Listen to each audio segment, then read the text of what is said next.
নিয়মিত ভালোবাসার গল্প পেতে আমাদের বর্ষা ডায়েরি অফিসিয়াল চ্যানেলটি সাবস্ক্রাইব করে পাশে থাকা বেল বাটনটি অন করে রাখুন।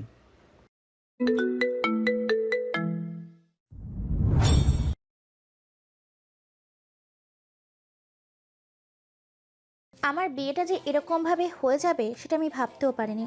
যদি বুঝতাম পরিবারের সাথে ঢাকায় বেড়াতে এসে আমার জীবনটাই পাল্টে যাবে, তাহলে কোনোদিন এখানে আসতাম না আমি। এই মুহূর্তে আমি ড্রয়িং রুমে বসে আছি। আমার সামনেই বসে আছে নির্ভীক ভাইয়া, মানে যার সাথে আমার কিছুক্ষণ আগেই বিয়ে হয়েছে। উনি ঠোঁটে বিশ্ব জয় করা হাসি নিয়ে আমার সামনে দাঁড়িয়ে আছে। ওনার এই হাসি দেখে আমার গা জ্বলে যাচ্ছে। আমি ওনার দিক থেকে মুখ ঘুরিয়ে অন্যদিকে তাকালাম, কিন্তু এবার যে দেখলাম তাতে আমার মেজাজ আরো বেশি খারাপ হয়ে গেল। আব্বু আর আঙ্কেল, মানে নির্ভীক ভাইয়ের বাবা, খোলাখুলি করছেন। আমার আব্বু হাসির মুখে বলে উঠল, আজ আমাদের বন্ধুত্ব সার্থক। এত বছর পরে বন্ধুত্ব আজকে আত্মীয়ত্বে পরিণত হলো, আর সব আমাদের ছেলে মেয়েদের জন্য। আঙ্কেল বাবার কথায় তাল মেলালেন, আর এদিকে রাগে আমার শরীর কাঁপছে। এদের দুই বন্ধুর আনন্দ মাখা কথাগুলো আগুনের মতো জ্বালা ধরাচ্ছে। এদিকে নির্ভীক ভাইয়ার হাসি একদমই সহ্য হচ্ছে না আমার। এবার উনি আমার কানের কাছে এসে ফিসফিস করে বললেন, দেখলি তো আমাকে চ্যালেঞ্জ করার ফল। অ্যাজ ইউজুয়াল আমি জিতলাম। আমি কোনো কথা না বলে রুমের দিকে পা বাড়ালাম। সোজা গিয়ে বারান্দায় দাঁড়ালাম আমি। ইচ্ছে করছে নিজের চুল নিজেই ছিঁড়ে ফেলি। কী দরকার ছিল ওই হিটলারের সাথে লাগার? বারান্দা রেলিং ঘষে বসে পড়লাম আমি। আমি শর্মী, মেডিকেলের 2য় বর্ষের স্টুডেন্ট। অনেকদিন পর লম্বা ছুটি পাওয়ায় পরিবারের সবাই মিলে বেড়াতে এসেছিলাম। সাথে যোগ হয়েছিল নির্ভীক ভাইয়া এবং ওনার পরিবার। নির্ভীক ভাইয়ার বাবা আর আমার বাবা বেশ ভালো বন্ধু, বলতে গেলে দুই ভাই। আজ সকালবেলা ছাদে দাঁড়িয়েছিলাম আমি। সকালের ফ্রেশ হাওয়া খাচ্ছিলাম আর নানা রকম চিন্তা ভাবনা করছিলাম। ঠিক তখনই কোত্থেকে উদয় হলো এই নির্ভীক ভাইয়া নামক তারা। এই ছেলেটা যেদিন থেকে আমার লাইফে এন্ট্রি নিয়েছে সেদিন থেকেই লাইফটা আমার তেজপাতা করে দিয়েছে। সে যাই হোক, উনি এসেছেন। এসে আমাকে বললেন, এখানে দাঁড়িয়ে কি করছিস শুনি? বয়ফ্রেন্ডের কথা ভাবছিস নাকি? যতই এসব নিয়ে ভাবিস না কেন, কোনো লাভ নেই। বউ তো তুই আমারই হবে। ওনার এই কথা শুনে মেজাজি খারাপ হয়ে গেল আমার। ওনার দিকে তাকাতেই উনি হু হা করে হেসে উঠলাম। বুঝলাম উনি মজা করে এসব বলছে, কিন্তু এই মজাটাই চরম বিরক্তি করলো আমাকে। কোনো মানে হয়? উনি খুব ভালো করেই জানেন আমার কোনো বিএফ নেই। আবার এই ধরনের মজা একদমই পছন্দ নয় আমার। তারপরেও এই ধরনের কথা বলে আমাকে রাগিয়ে দিল। তাই রাগের চোটেই বলেছিলাম, আমি কোনো দিনই আপনার বউ হব না। দরকার পড়লে সারা জীবন কুমারী থাকবো, তবুও আপনাকে বিয়ে করব না। এই একটা কথা যে আমার জন্য কাল হয়ে দাঁড়াবে সেটা কে জানতো? উনি আমার দিকে ভুরু কুঁচকে তাকালেন, তারপর বললেন, ভেবে বলছিস তো? আমি বোকার মতো মত দিয়ে বললাম, হ্যাঁ। তারপর উনি বললেন, চ্যালেঞ্জ? তখন আর কি বা বলতাম, জোশ নিয়ে বলেছিলাম, চ্যালেঞ্জ। উনি বাঁকা এসে বলেছিলেন, গেট রেডি শার্মি, আজ রাতেই তোর আর আমার বিয়ে হবে, আর তাও পরিবারের সকলের অনুমতি নিয়েই। তখন এই কথাটার কোনো গুরুত্ব দিইনি আমি। কিন্তু উনি কিভাবে যে আমার আব্বু আর আঙ্কেলকে বিয়ের জন্য রাজি করিয়েছেন সেটা শুধু উনিই জানেন। সন্ধ্যাবেলা যখন আব্বু এসে বলল, আজকে তোর বিয়ে, মাথায় আমার আকাশ ভেঙে পড়েছিল। আমি বারণ করলাম, কিন্তু আব্বুর ইমোশনাল ব্ল্যাকমেলের কাছে আমাকে হার মানতে হলো। তার কিছুক্ষণ পরই আমাদের বিয়েটাও হয়ে গেল। যেহেতু এখানে আমাদের দুই পরিবারের লোক ছাড়া আর কেউ ছিল না, তাই আমাদের বিয়ের ব্যাপারটাও কেউ জানে না। এবার আমার প্রচুর কান্না পাচ্ছে। কেন যে ওই সময় ওই কথাটা বলেছিলাম, না বলে তো আমাকে এভাবে পশুর মতো কোরবানি হতে হতো না। এসব আকাশ কুসুম ভাবনার মাঝেই দরজা খোলার আওয়াজ পেলাম। মুখ তুলে সামনে তাকাতেই দেখলাম নির্ভীক ভাই আমার দিকে তাকিয়ে আছে। কয়েক সেকেন্ডের জন্য আমার চোখটা ওনার দিকেই আটকে গিয়েছিল। আকাশি রঙের শার্ট, অ্যাশ কালারের প্যান্ট, ফর্সা চেহারায় এক অন্যরকম সৌন্দর্য তৈরি করেছে।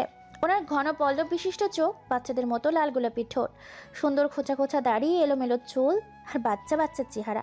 কি নিষ্পাপ লাগছে!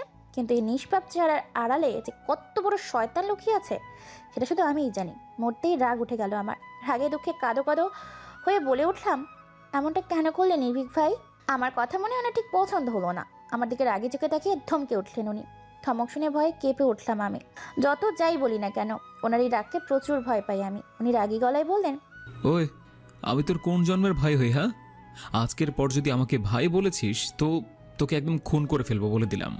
উনি আমার ভাইয়া নয়, কিন্তু অভ্যাস পরিবর্তন হতেও তো সময় লাগবে। কিন্তু এটা কোনো বিয়ে হলো নাকি? উনি তো যখন খুশি আমাকে ছুঁড়ে ফেলে দিবেন। আর আমাদের বিয়ের কথা যেহেতু গোপন রাখতেই বলেছে আমাদের দুই পরিবার, সেহেতু ভাবনার মাঝে উনি বলে উঠলেন, তো বিয়ে তো হয়ে গেল, নিয়ম অনুযায়ী আজ তো আমাদের বাসর রাত, তাই না বউ? ওনার কথা শুনে আমার হাত পা ঠান্ডা হয়ে গিয়েছে। ভয়ে গলা শুকিয়ে কাঠ। উনি ডেভিল স্মাইল দিয়ে আমার দিকে এগিয়ে আসছেন, আর আমি ভয়ে পিছিয়ে যাচ্ছি। মনে মনে হাজারো দোয়া দুরুদ পড়ছি। এবার আমি কি করব? এবার আমার কান্না পেয়ে যাচ্ছে, শুধু কান্না নয়, রীতিমতো হাত পা ছড়িয়ে কান্নাকাটি। আমি চোখ বন্ধ করে দোয়া দুরুদ পড়ছি, যদি কোনোভাবে বেঁচে যায়। হঠাৎই হাসির শব্দ কানে এলো আমার। আমি হালকা করে এক চোখ খুলে দেখলাম নির্ভীক ভাইয়া, থুরি। নির্ভীক হাসছে, শুধু হাসছে বললে ভুল হবে, রীতিমতো গড়াগড়ি খেয়ে হাসছে। ওনার হঠাৎ এইরকম হাসি দেখে ভ্রু কুঁচকে এলো আমার। আশ্চর্য, এরকম পাগলের মধ্যে হাসার কি আছে? কি এমন হয়েছে যে উনি হিসে খুন হচ্ছেন? কিন্তু এই মুহূর্তে যে ওনাকে দেখলে আমায় সুন্দর লাগছে, এই কথাটা কিছুতেই অস্বীকার করতে পারবো না আমি। কি সুন্দর করে হাসতে পারেন উনি, কিন্তু ওনার হাসির কারণটা কিছুতেই মাথায় ঢুকছে না আমার। আমি ওনার দিকে জিজ্ঞাসা দৃষ্টিতে তাকালাম। উনি হাসি থামিয়ে আমার দিকে তাকিয়ে বললেন, জাস্ট লুক অ্যাট ইউ। তোর চেহারাটা একদম দেখার মতো ছিল। ভয়ে একেবারে ভেজা বেড়াল হয়ে গিয়েছিস তুই। তুই যে এত ভয় পাস সেটা আগে বলিসনি তো। তুই কি ভাবলি আমি সত্যি সত্যি তোর সাথে ওই সব? বলেই আবার হাসতে শুরু করলেন উনি। এখন আমার এই ছেলেটাকে নর্দমায় ছুপাতে ইচ্ছা করছে। মন তো চাচ্ছে আচ্ছা মতো কিছু গালি দিতে, কিন্তু কোনো গালি এই মুহূর্তে মাথায় আসছে না। কিন্তু এইভাবে আমাকে বিয়ে কেন করলেন উনি? শুধু একটা বাজি জেতার জন্য? এটাকে কি পুতুল খেলা পেয়েছেন নাকি? এবার কান্না পাচ্ছে খুব। আমি ওনার দিকে তাকিয়ে কাঁদো কাঁদো গলায় বললাম, বিয়েটা কি পুতুল খেলা মনে হয় আপনার কাছে? শুধুমাত্র একটা চ্যালেঞ্জ জেতার জন্য আপনি আমাকে বিয়ে করলেন? আমার জীবনটা এভাবে নষ্ট করলেন কেন আপনি? আমাকে কি রিমোট কন্ট্রোল খেলনা ভেবেছেন? আর চ্যালেঞ্জ জেতার জন্য বিয়ে করলেন, আবার কাল ইচ্ছে হলে ছুঁড়ে ফেলে দিবেন? এতটুকু বলেই ওনার দিকে তাকাতেই আটকে উঠলাম। ওনার চোখ দুটো লাল বর্ণ ধারণ করেছে, চোখে মুখে রাগের ছাপ। আমি কি ভুল কিছু বলে ফেললাম নাকি? নাহলে হঠাৎ করে এত রেগে যাবার কারণ কি? আমি কিছু বুঝে ওঠার আগেই উনি আমাকে হ্যাচকা টান দিয়ে পাশের দেওয়ালের সাথে চেপে ধরলেন। আমার হাতটা এতটাই জোরে ধরে আছেন যে হাতে প্রচণ্ড ব্যথা পাচ্ছি। হাত ছাড়ানোর চেষ্টা করতেই আরো জোরে চেপে ধরলেন। আমি নিজের চোখের পানি আর আটকে রাখতে পারলাম না, চোখ থেকে অঝরে পানি পড়ছে, কিন্তু ওনার সেদিকে কোনো খেয়াল নেই। অশ্রুসিক্ত নয়নে ওনার দিকে তাকাতেই দাঁতের দাঁত চেপে বললেন, তুই কি আমাকে এতটাই খারাপ মনে করিস শারমি? তোকে আমি ছুঁড়ে ফেলে দেব এটা তুই ভাবলি কি করে? একটা কথা কান খুলে শুনে রাখ, তোকে ছাড়ার জন্য বিয়ে করিনি, ড্যামিট। তোকে কোনো দিনও ছাড়বো না আমি, তুই চাইলেও না, বুঝেছিস? ওনার চিল্লামে কেঁপে উঠলাম। হঠাৎ আমার দিকে খেয়াল করে মুহূর্তে হাতটা ছেড়ে দিলেন। তারপর আমাকে টেনে বিছানায় বসিয়ে আমার পায়ে বসে পড়লেন। অপরাধী দৃষ্টিতে তাকিয়ে বললেন, খুব বেশি ব্যথা লেগেছে তাই না? আই এম সরি, আমার জন্য তোর এত ব্যথা লেগেছে। আমি এমন কেন বলতো? I am really sorry, very sorry. কিন্তু তুই কেন আমাকে রাগিয়ে দিস বলতো? ওনার চোখের কোণে পানি চিকচিক করছে, চোখ দুটো দিয়ে শীতল দৃষ্টিতে আমার দিকে তাকিয়ে আছেন। এই মানুষটাকে আমি ঠিক বুঝতে পারছি না। এই রেগে আঘাত করছেন, আবার একটু পর নিজেই কেয়ার করছেন, নিজেই কষ্ট পাচ্ছেন। কিন্তু কেন এমন করছেন উনি? যতবারই এই প্রশ্নটা করেছি ততবারই খুব সূক্ষ্মভাবে এড়িয়ে গিয়েছেন উনি। ব্যাপারটা খুবই অদ্ভুত, কিন্তু আজ ওনাকে বলতেই হবে। তাই ওনার দিকে তাকিয়ে কিছু বলবো তার আগে ঘরে ঢুকলো নূপুর, মানে নির্ভীকের বোন। নির্ভীককে দেখে উঠে একটু দূরে দাঁড়ালো। গুটি গুটি পায়ে আমার দিকে এগিয়ে এলো নূপুর। একবার আর চোখে আমার দিকে আর একবার নির্ভীকের দিকে চোখ ছোট ছোট করে তাকালো। নির্ভীক ভুরু জোড়া কুঁচকে নূপুরের দিকে তাকিয়ে আছে। নূপুর এবার নির্ভীকের দিকে এগিয়ে গিয়ে ভুরু উঁচিয়ে বলল, ভাইয়া তুমি আপুর রুমে? ও সরি, আমার ভাবির রুমে কি করছো? তোমার তো এখানে থাকার কথা নয়। পাপা তোমাকে কি বলেছে ভুলে গেছো নাকি? পাপা কিন্তু বলেছে তুমি প্রতিষ্ঠিত না হওয়া পর্যন্ত ভাবির সাথে থাকতে পারবে না। তাহলে এখানে কি করছো? উনি দাঁতের দাঁত চেপে বললেন, বউয়ের সাথে কথা বলতে এসেছিলাম। কেন রে? এর জন্য কি তোর পারমিশন নিতে হবে নাকি? এই না না, তা কেন হবে? আমি কি সেটা বলেছি নাকি? আমি তো জাস্ট তোমাকে পাপার কথা মনে করিয়ে দিয়েছি। তোমার তো কথা বলা শেষ তাই না? হুম। তো এখনও এখানে দাঁড়িয়ে আছো কেন? যাও বাইরে যাও, আমরা ঘুমাবো। নির্ভীক নূপুরের মাথায় গাঁটটা মেরে চলে গেলেন। আর নূপুর আমার সাথে কথা বলে ঘুমিয়ে পড়লো। কিন্তু আমার চোখে ঘুম নেই। আজ যে আমার ঘুম হবে না এটা খুব ভালো করে বুঝতে পারছি। তাই বিছানা থেকে উঠে বারান্দায় চলে এলাম। আর চারটা অনেক সুন্দর লাগছে। অন্য সময় দিনের তুলনায় একটু বেশি ঝলমল করছে। কি আজব, আজকে রাতে পরিবেশটাও কেমন অস্থির হয়ে উঠেছে। বাতাসের সাথে তাল মিলিয়ে সমস্ত গাছপালাও নড়ে চড়ে উঠছে। খোলা আকাশের দিকে তাকিয়ে ভাবছি সেই দিনের কথা, যেদিন নির্ভীকের সঙ্গে প্রথমবার দেখা হয়েছিল। তখন আমি সবে এইচএসসি পরীক্ষা দিয়েছি। আমি নির্ভীক ভাইয়া মেডিকেলের 2য় বর্ষে। সেদিন নির্ভীক ভাইয়া বাড়িতে দাওয়াত ছিল, উপলক্ষ ওনার চাচ্চুর বিয়ে। এর আগে তাকে যখন দেখেছিলাম তখন আমি নার্সারিতে পড়ি। এরপর আর কোনোদিন ওনার সাথে দেখা হয়নি আমার। কাকতালীয়ভাবে হলেও কখনো কোনোভাবেই দেখা হয়নি। শুধু জানতাম আদ্ভিক আঙ্কেলের একটা ছেলে আছে যে নাকি অনেক বেশি ট্যালেন্টেড। সে যাই হোক, তো আদ্ভিক আঙ্কেলের বাড়ির উদ্দেশ্যে রওনা হলাম আমরা। ওখানে পৌঁছাতেই আন্টি আমাকে সদরে আপ্যায়ন করলেন। আন্টির সাথে আমার একটু ভাব ছিল বেশি। আমি সোফায় বসে আন্টির সাথে কথা বলছি, ঠিক তখনই একজন আন্টিকে মা বলে ডেকে উঠল। আমি চোখ তুলে তাকাতেই দেখলাম প্যান্টির পকেটে হাত ঢুকিয়ে দরজার সাথে হেলান দিয়ে দাঁড়িয়ে আছে একটা ছেলে। আমি অবাক চোখে তাকিয়ে আছি, ছেলেটাও আমার দিকে তাকিয়ে আছে। আচ্ছা, ছেলেটা কি সত্যি এতটা সুন্দর, নাকি আমার কাছে একটু বেশি সুন্দর লাগছে?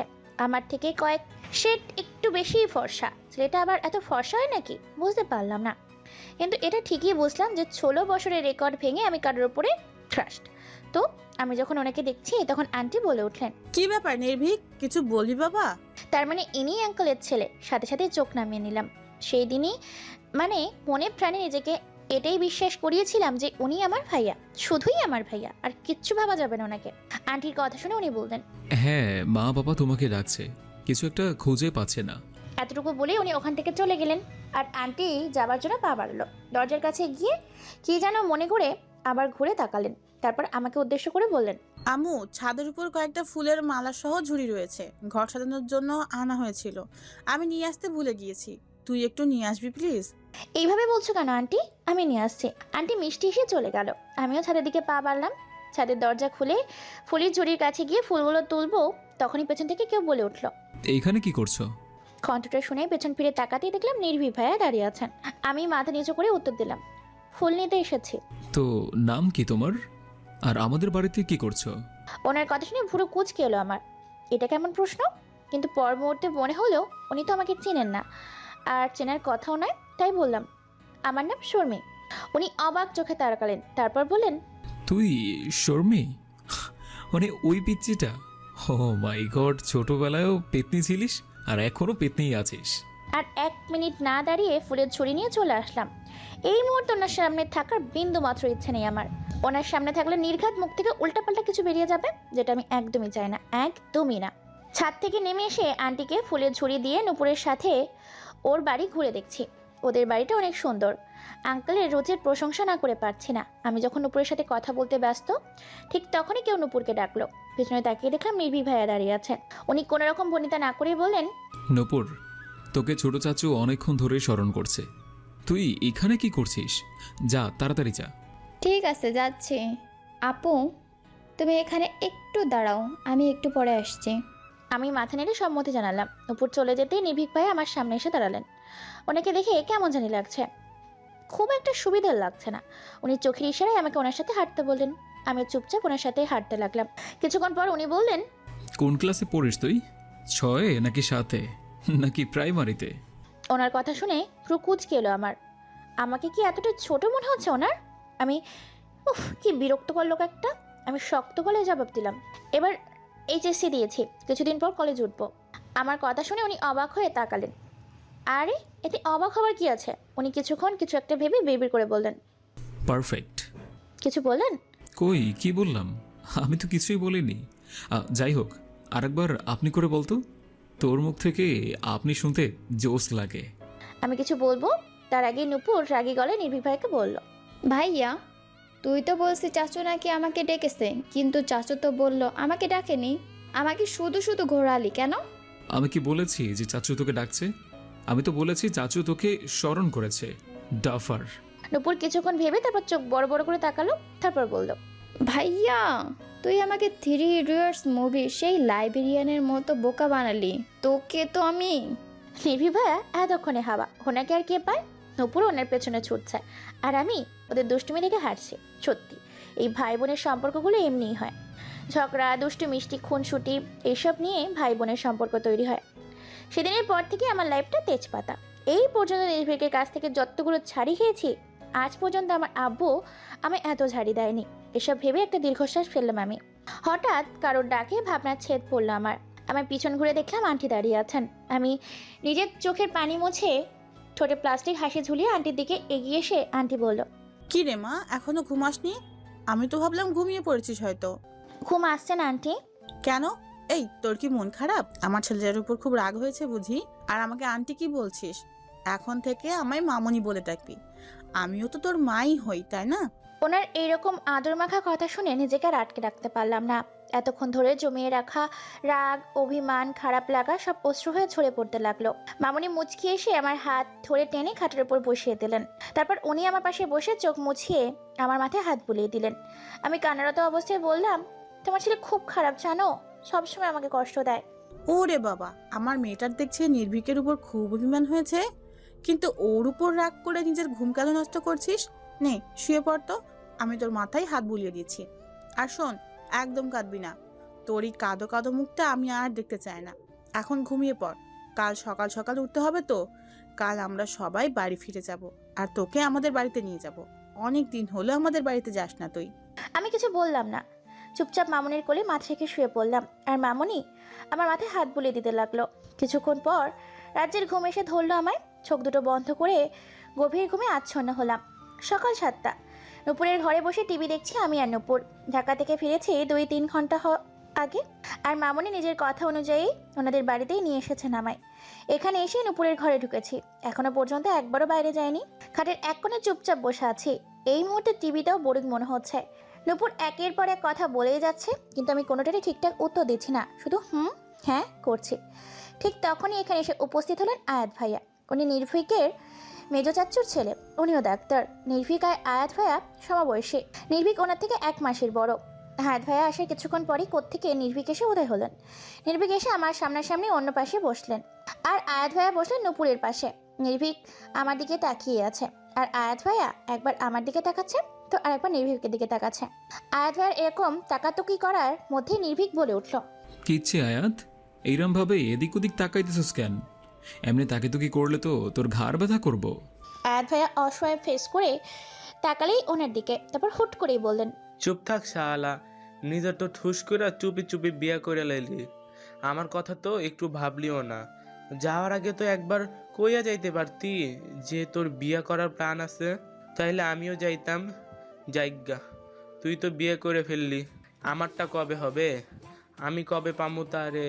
উনি আয়াত ভাইয়ার দিকে ভ্রু কুঁচকে তাকালেন, তারপর চোখ ছোট ছোট করে বললেন, কার কথা বলছিস রে তুই? বুঝো না কার কথা কইতাছি? আমার মন তো ওই একজনের ওপরেই আটকে আছে, আর তাকে তো তুই ভালো করেই চিনিস। কিন্তু আহারে বেচারা, আবার ঝগড়া হয়েছে নাকি রে? ফিকার নট লেগে থাক, আবার ঠিক হয়ে যাবে। আয়াত ভাইয়া একটা দীর্ঘশ্বাস ফেললেন। বুঝলাম ভাইয়া কার কথা বলছে। হাই মারুফা রে, তুই কই বোন? এখানে আইসা দেখ, তোর আশিক তোর লেগে মজনু হয়ে গেছে রে। আয়াত ভাইয়ার ফ্যাকাশে মুখটা দেখে এখন সেই লেভেলের হাসি পাচ্ছে আমার। বেচারা আমার বেস্টুর জন্য পাগল না হয়ে যায়।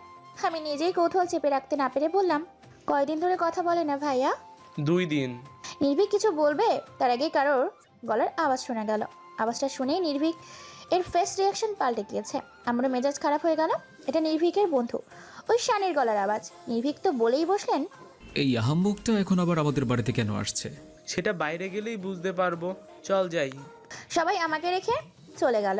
যাওয়ার আগে নির্ভীক বলে গেলেন, ভুল করে ওই শানের সামনে যাবি না। আমিও ভেবেছিলাম শান ভাইয়ের সামনে যাব না, কিন্তু নির্ভীকের কথায় জেদ চেপে বসলো। আমি তো এখন বাইরে যাবই, উনি কেন আমায় যেতে বারণ করলেন? যেই ভাবা সেই কাজ। গুটি গুটি পায়ে বাইরে চলে এলাম। বাইরে আসতেই শান ভাই অবাক হয়ে তাকিয়ে বললেন, হে শর্মি, তুমি নির্ভীকদের বাড়িতে কি করে? তোমরা কি রিলেটিভ? শান ভাইয়ের কথা শুনে নির্ভীক আমার দিকে তাকালেন। আমাকে দেখেই উনি রেগে আগুন। তাতে আমার কি? আমি কি ওনাকে ভয় পাই নাকি? আমি ডোন্ট কেয়ার ভাব নিয়ে সামনের দিকে এগিয়ে গেলাম। শান ভাইয়া এখনও আমার দিকে অবাক দৃষ্টিতে তাকিয়ে আছে। এবার আয়াত ভাইয়া বললেন, ইয়াহু, অল রাইট সান। ও আমাদের আত্মীয়, অনেক গভীর আত্মীয়তা আমাদের মাঝে, তাই না ভাবি? কি ভাবি মানে? মানে কি? হ্যাঁ শর্মি? শান ভাইয়া আমার দিকে এগিয়ে আসছে। এদিকে নির্ভীক বারবার ইশারা করছে আমাকে ভেতরে যেতে। আমি ভেঙচি কেটে অন্যদিকে মুখ ঘুরিয়ে রাখলাম। উনি যে আমার দিকে চোখ গরম করে তাকিয়ে আছে সেটা ওনার দিকে না তাকিয়েও বুঝতে পারলাম। হঠাৎ মনে হলো আমি হাওয়ায় ভাসছি। আশ্চর্য, কিছুক্ষণ পর বুঝলাম নির্ভীক আমাকে কোলে তুলে নিয়েছে। আচমকা টাল সামলাতে না পেরে ওনার গলা জড়িয়ে ধরলাম। আমি অবাক, কিন্তু ওনার চোখের দিকে তাকাতেই ভয় পেয়ে গেলাম আমি। উনি সোজা আমাকে নিয়ে ছাদের দিকে পা বাড়ালেন। আমি কয়েকটা শুকনো ঠোক গিললাম। উনি ছাদে এসে থপ করে আমাকে নিচে নামিয়ে দিলেন। তারপর জোরে চিৎকার করে বললেন, তোকে বলেছিলাম না শানেরও সামনে যাবি না? বলিনি আমি? আজ তো তুই শেষ। আল্লাহ, এবার আমার কি হবে? যেইভাবে রেগে আছে তাতে তো মনে হচ্ছে তাদের চোখ দিয়ে জ্বালিয়ে ভস্ম করে দিবে আমায়। আমি কয়েকটা শুকনো ঠকিলে পিছাতে রাখলাম। আম্মু গো, আজ তোমার মেয়েটা শহীদ হয়ে যাবে গো। আম্মু, তোমার মেয়েটা শহীদ হয়ে যাবে গো। এখন যে আমার সাথে ঠিক কী হবে সেটা ভালো মতোই আন্দাজ করতে পারছি। এরকম আগেও ঘটেছে কিনা ভয়ে ভয়ে ভাবতে লাগলাম সেই দিনের কথা। তখন আমি কলেজে উঠেছি। মারুফার সাথে লাইব্রেরি থেকে বই হাতে নিয়ে বের হচ্ছিলাম আমি। ঠিক তখনই কোত্থেকে শান ভাই এসে আমার সামনে দাঁড়ালো। হঠাৎ এইভাবে সামনে চলে আসে কিছুটা দূরে সরে গেলাম, আর একটু হলে ধাক্কা লেগে যেত। ওনাদিকে তাকাতেই মেজাজ খারাপ হয়ে গেল আমার। নির্ভীকের বেশিরভাগ বন্ধুকেই আমি চিনি, সবাইকে বেশ ভালো মেন্টালিটির মনে হয়। ব্যতিক্রম শুধু এই শান, কেমন যেন গায়ে পড়া স্বভাবের, আর একে যথাসম্ভব এড়িয়ে চলি। কিন্তু কেন যেন সামনে আসতেই তাকে হয়, এড়িয়ে যাওয়াই যায় না। শান ভাইয়া দাঁত খিলিয়ে বললেন, হে পিচি, কেমন আছো? মুখে প্লাস্টিক হাসি ঝুলিয়ে বললাম, জি ভালো আছি ভাইয়া, আপনি কিছু বলবেন? না মানে এই অসময়ে এখানে, তাও আবার প্রায় দৌড়ে দৌড়াতে আসলেন, তাই বলছিলাম এখানে কি কাজ ছিল? আমার উত্তরটা ওনার মনে ঠিক পছন্দ হলো না। না, কেন? কাজ না থাকলে আসতে পারি না বুঝি? তা কেন হবে, এটা তো সরকারি কলেজ, যখন তখন তো কেউ আসতে পারে। যাই হোক ভাইয়া, আমার ক্লাস আছে, আমি আসছি। ওখান থেকে হেঁটে হেঁটে ক্লাসের দিকে যাচ্ছি আর ভাবছি ইনডাইরেক্টলি তো মিসটেক করেছি, তাতে আমার জীবনটা আমার সাথে কথা বলবে না। কিন্তু মুহূর্তেই আমার ধারণা ভুল প্রমাণিত করে দিয়ে আবার সামনে এসে দাঁড়ালো শান ভাইয়া। আচ্ছা, এই লোকটার কি আত্মসম্মান বোধ বলে কিছু নেই নাকি? ছত্রসব। জানি আমাকে এড়িয়ে যাচ্ছ, কিন্তু বেশি দিন এটা পারবে না। আমি মাথা তুলে তাকাতেই দেখি নির্ভীক রাগীর চোখে আমার দিকে তাকিয়েছে। ওরে সর্বনাশ, উনি এখানে কেন? ওনার তো রাজশাহীতে থাকার কথা, এইভাবে রাগী লোকে কেন তাকিয়ে আছে আমার দিকে? আমি আবার কি করলাম? আমি নির্ভীকের দিকে তাকিয়ে এসব ভাবছি। শান ভাইয়ের কোনো কথাই কানে ঢুকছে না আমার। এর মাঝে কখন যে শান ভাই আমার হাত ধরেছে বুঝতেই পারিনি। শান ভাই হয়তো নিচে হাঁটু গিরে বসেছিল, কিন্তু আমার তো সেদিকে কোনো খেয়াল নেই। হঠাৎ নীলা এসে আমাকে টেনে ক্লাসে নিয়ে গেল। ডেস্কে বসার পর বলল, ওই, তোর খেয়াল কোন জায়গায় আসিল রে? ওই পোলা তোর হাত ধরছিল আর তুই চুপচাপ খাড়াই আসিলি? নীলের কথা শুনে আমার চোখ বড় বড় হয়ে গেল। ওই আহাম্মক আমার হাত ধরেছিল? কোনো রকমে নীলাকে ম্যানেজ করলাম, কিন্তু আমার জন্য যে যমরাজ অপেক্ষা করছিল সেটা তখনও জানতাম না। ক্লাস শেষ করে বেরোতেই কেউ আমার হাত টেনে একটা ফাঁকা রুমে নিয়ে গেল। আচমকা কিছু বুঝতে পারছিলাম না। রুমটা দেখে বুঝলাম এটা প্র্যাকটিস রুম, আর এই রুমটা সাউন্ড প্রুফ, যাতে ক্লাসে কোনো অসুবিধা না হয়। হঠাৎ কারোর শব্দ পেয়ে পেছনে তাকালাম। নির্ভীক দাঁড়িয়ে আছে, ওনার চোখ দিয়ে যেন আগুন বের হচ্ছে। হঠাৎ এমন রাগের কারণ বোধগম্য হচ্ছে না আমার। উনি একদম আমার মুখের সামনে এসে দাঁতের দাঁত চেপে বললেন, তুই শানের সাথে এত হেসে হেসে কথা বলছিলি কেন? হ্যাঁ, খুব ভালো লাগে তাই না? খুব ভালো লাগে ওর সাথে কথা বলতে, ওর হাত ধরতে। এই, তোর সাহস কিভাবে হয় ওর সাথে কথা বলার? তোকে আমি বারণ করেছিলাম না যে শানের সামনে না যেতে? বলেছিলাম না ওর থেকে দূরে থাকতে? তাহলে কেন গিয়েছিলি বল? আমি আমতামতা করে বললাম, আমি কি ওনার সামনে গিয়েছিলাম নাকি?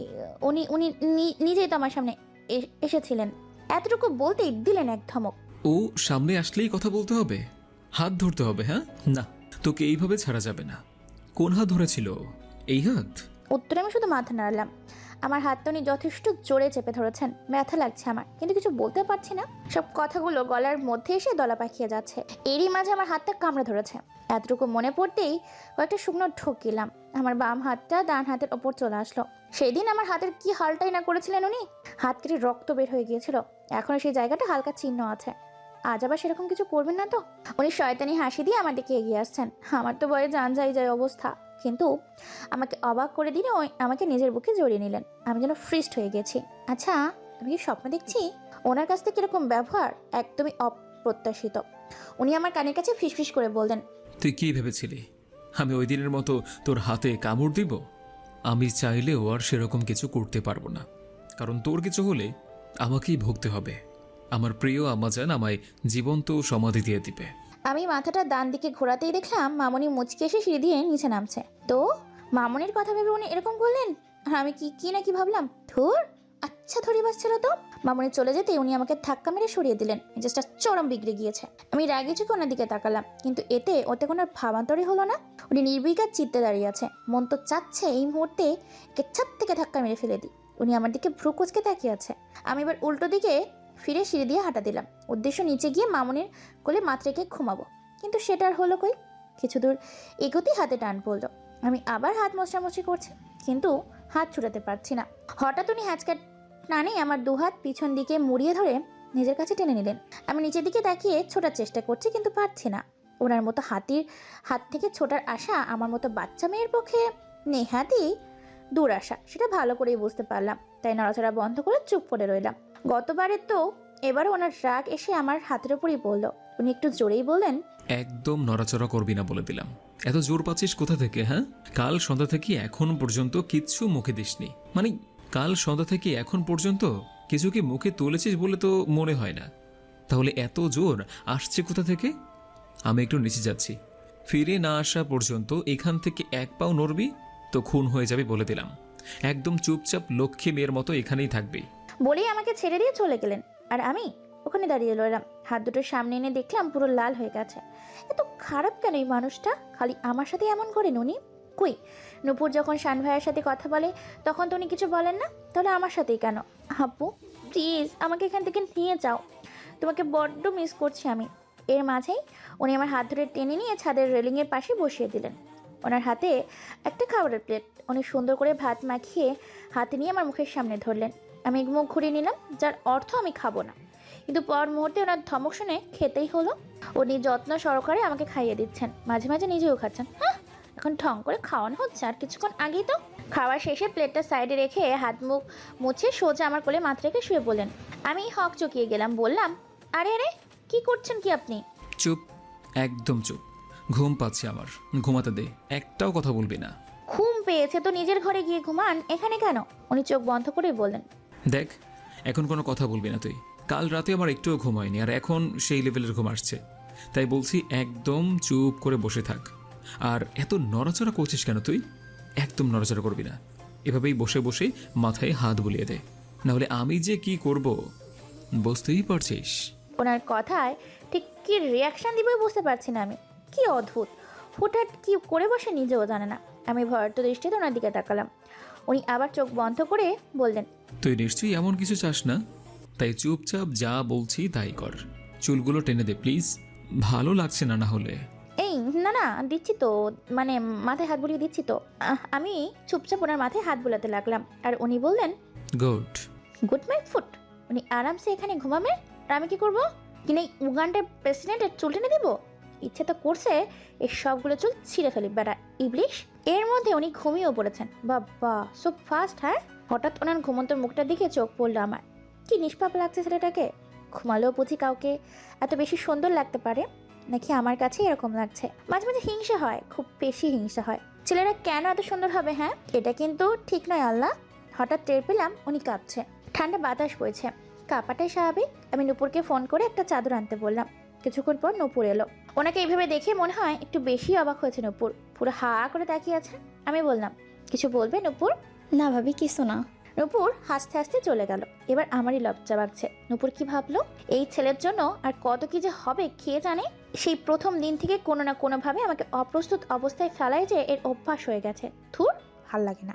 এখন একটা কথা আমার মনে খুব তীব্রভাবে নাড়া দেয়, আর সেটা আমি কেন যে সেই দিন নির্ভীক ভাইয়ের বাড়িতে এসেছিলাম। না আসলেই ভালো হতো, না নির্ভীক ভাইয়ের সাথে আমার দেখা হতো, আর না আমার সাথে এত কিছু ঘটতো। এই 3 বছর আমি ঠিক কী কী সহ্য করেছি সেটা শুধুমাত্র আমিই জানি। আবার ভাবতে লাগলাম অতীতের কথা। চাচুর বিয়ের পর সব কাজ শেষ হবার আগেই বাড়ি ফিরে এসেছিলাম আম্মু আর আমার ছোট বোন স্বামী।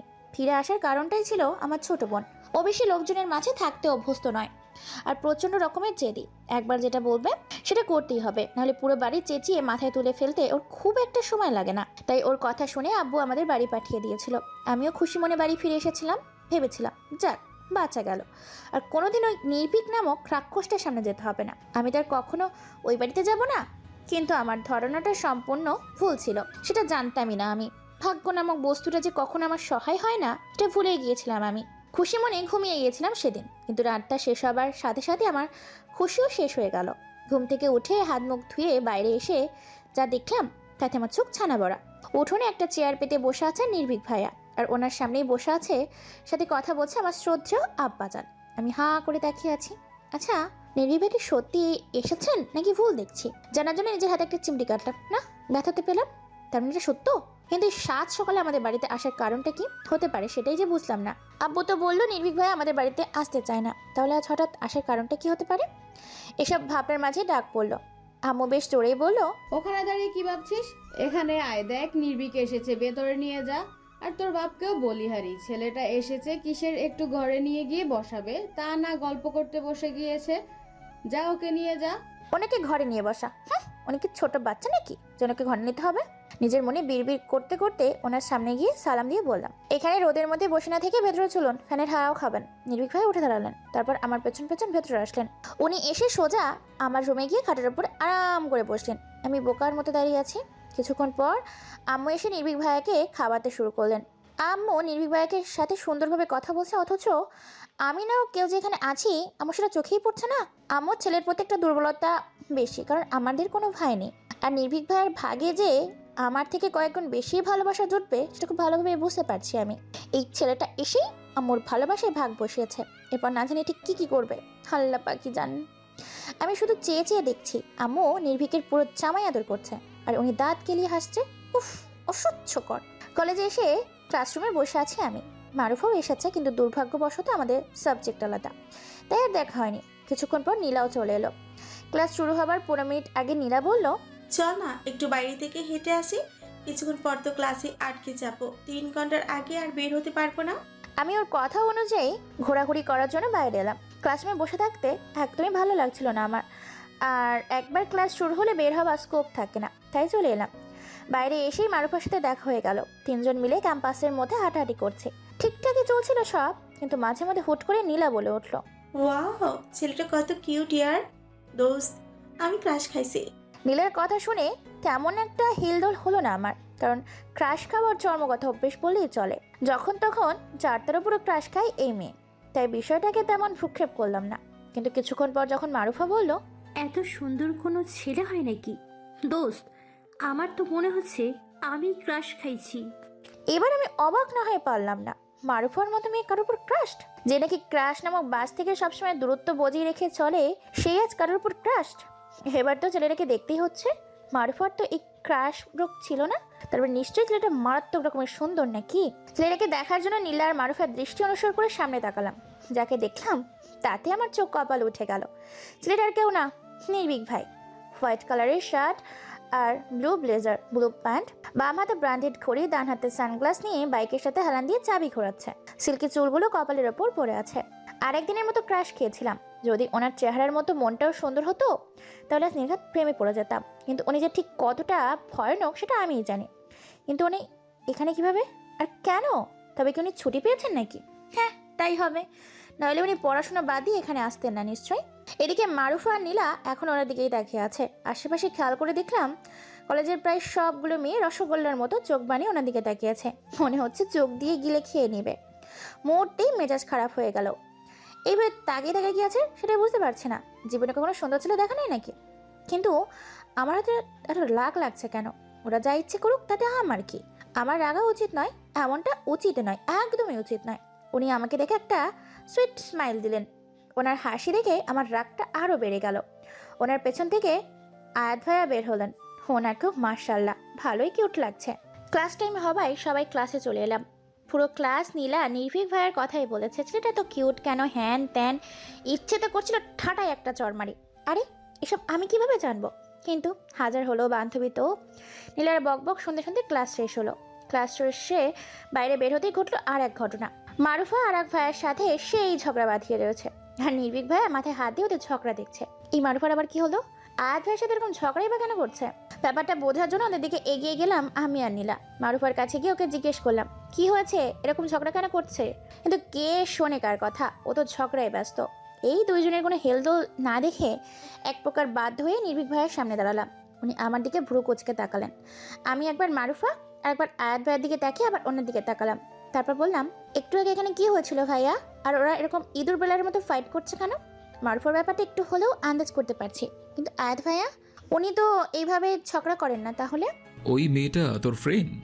হুম, এই জন্যই এমনভাবে ঝগড়া করছে। তোরই তো বান্ধবী, তোর মতন তো হবেই। এই লোকটা এমন কেন? আমি একে বলছি আর ইনি কি উত্তর দিচ্ছেন। একটু রাগী গলায় বললাম, ফালতু কথা বাদ দিয়ে যেটা জিজ্ঞেস করলাম সেটা উত্তর দিন। এটা ঝগড়া কেন করছে সেটা বলুন। বাবা, সাহস বেড়ে গিয়েছে মনে হচ্ছে। আমাকে ধমকাচ্ছিস তুই? আচ্ছা বাদ দে। আয়াতের মনে হয় তোর বান্ধবীকে মনে ধরেছে, তাই হয়তো কথা বলতে গিয়েছিল আর কি। তারপরেই এমন চিল্লাচিল্লি শুরু হয়েছে। আমি তো ভাবছি আয়াতের কথা, ও তো এমনভাবে কখনো ঝগড়া করে না, আজ এত বুলি কিভাবে ফুটছে কে জানে। আমি ওনাকে কিছু বলতেই যাচ্ছিলাম, তার আগে পেছন থেকে মারুফা এসে বলল, দোস্ত, এই ছেলেটাকে একটা শিক্ষা দে তো। সে কখন থেকেই আমার পিছনেই পড়ে আছে, একে বুঝিয়েও তো কোনো লাভই হচ্ছে না। আয়াত ভাইয়া দাঁত কেলিয়ে বলল, আরে ক্যাডবেরি, শর্মি আমায় কিছু বলবে না, ও তো আমার সাইডে, তাই আমাকেই সাপোর্ট করবে, তাই না আপি? তুমি বরং নিজের কথা ভাবো। ওরে বাবারে, এটা দেখি সুপার ফাস্ট, এর মধ্যেই নিকনেমও দিয়ে ফেলেছে। আমি আয়াত ভাইয়ের দিকে চোখ ছোট ছোট করে তাকালাম। আমার এরকমভাবে তাকানো দেখে আয়াত ভাই অনুনয়ের দৃষ্টিতে তাকালো, হয়তো বোঝাতে চাইছে প্লিজ আপুটা ভালো, তোমার বান্ধবীটাকে একটু বোঝাও না। দেখো না, আমি সকাল থেকে পেছনে পড়ে আছি, অথচ আমাকে পাত্তাই দিচ্ছে না, এখন তুমিই একমাত্র ভরসা। আমি বাঁকা এসে বললাম, আরে বাহ ভাইয়া, আপনি দেখছি দারুণ ফাস্ট, একদিনে কাডরি ডেকে ফেললেন, না জানি ফিউচারে কি হবে। দেখলাম মারুফা আমার দিকে আগুন চোখে তাকিয়ে আছে, আর নীলা বেচারির মাথায় হয়তো কিছুই ঢুকছে না, ও আমার দিকে কেমন অসহায়ের মতো তাকিয়ে আছে। ও আমার দিকে এগিয়ে এলো, হয়তো আমাকে কিছু বলতে চাইছিল। তার আগে নির্ভীক ভাই আমার হাত ধরে নিজের দিকে ঘুরিয়ে নিলেন, তারপর বললেন, এখানে দাঁড়িয়ে কাবাবের হাড্ডি হওয়ার কোনো মানেই হয় না। এবার চল, আম্মু তোকে নিয়ে যেতে বলেছে, সেই সকাল থেকে দাঁড়িয়ে আছি, আর পারবো না কিন্তু। এবার চল, আর এদের আয়াতের ঝামেলা আয়াতকে বুঝতে দে। আমি নিজের হাত ছাড়িয়ে বললাম, আমি যাব না আপনাদের বাড়িতে। উনি রাগী গলায় বললেন, যাবি না তো? আম্মু ডেকেছে আর তুই যাবি না? আম্মু তোকে কত ভালোবাসে, আর তোর কাছে আম্মুর কথার কোনো গুরুত্বই নেই। ঠিক আছে, আমি একাই চলে যাচ্ছি। বলেই উনি বাইকে গিয়ে উঠে বসলেন। আচ্ছা, আন্টি কি সত্যি ডেকেছে আমায়? কিন্তু এখন কেন ডাকতে যাবে? এখন তো ডাকার কথা না। নির্ঘাত এটা ওনার চালাকি। তাই হবে, যাও যাও, আমিও যাচ্ছি না। কিন্তু আন্টি যদি সত্যি ডেকে থাকেন তাহলে আমি না গেলে তো কষ্ট পাবে, তাছাড়া উনি ডাকবেন আর আমি যাব না, ব্যাপারটা বেয়াদবি হয়ে যাবে তো। বাইকের আওয়াজে ঘোর কাটলো আমার, 7-5 না ভেবে দৌড় গিয়ে ওনার বাইকে উঠে বসলাম। আমার কেমন যেন একটা অস্বস্তি হচ্ছে। এর আগে আব্বু আর আদ্রিক আঙ্কেল ছাড়া কারোর সাথে বাইকে উঠিনি কখনো। এখানে আমি অস্বস্তিতে মরে যাচ্ছি আর উনি আমার দিকে তাকিয়ে হাসছেন। ওনার মধ্যে অস্বস্তির ছিটে ফোটাও নেই, একদম স্বাভাবিকভাবেই আছেন উনি। আমার দিকে তাকিয়ে সানগ্লাস পরে বললেন, ধরে বস, না হলে পড়ে যাবে। আমি কিছু বললাম না। আমি কেন ওনাকে ধরতে যাব? আমি মোটেও ধরবো না। মনে মনে দীর্ঘ প্রতিজ্ঞা করলাম, যাই হোক না কেন আমি ওনাকে ধরবো না তো কিছুতেই না। কিন্তু এই প্রতিজ্ঞাটাও বেশিক্ষণ স্থায়ী হলো না। আচমকা বাইক চলতে শুরু করে আমি পড়ে যাচ্ছিলাম। নিজেকে বাঁচানোর জন্য অনেক কাজ খামচে ধরলাম, আর উনি আমার দিকে তাকিয়ে বাঁকা হাসলেন। বাইক চলতে শুরু করায় আপন গড়িতে কলেজ থেকে বের হবার আগ মুহূর্তে দেখলাম সকলে আমাদের দিকে কেমন ভাবে যেন তাকিয়ে আছে। মারুফার মুখ শুকিয়ে গিয়েছে, বেচারি এখন আয়াত ভাইয়ের টর্চার সহ্য করবে, আর নীলা তো পুরো থম মেরে দাঁড়িয়ে আছে। আর আমি ভাবছি, কোন মাইন্ড কাছে পাই পড়লাম, নিজের ইচ্ছার কোনো মূল্য নেই। না জানি আর কতদিন এই ফ্যাসাদে থাকতে হবে কে জানে। তারপরেই বেরিয়ে এলো একটা দীর্ঘশ্বাস।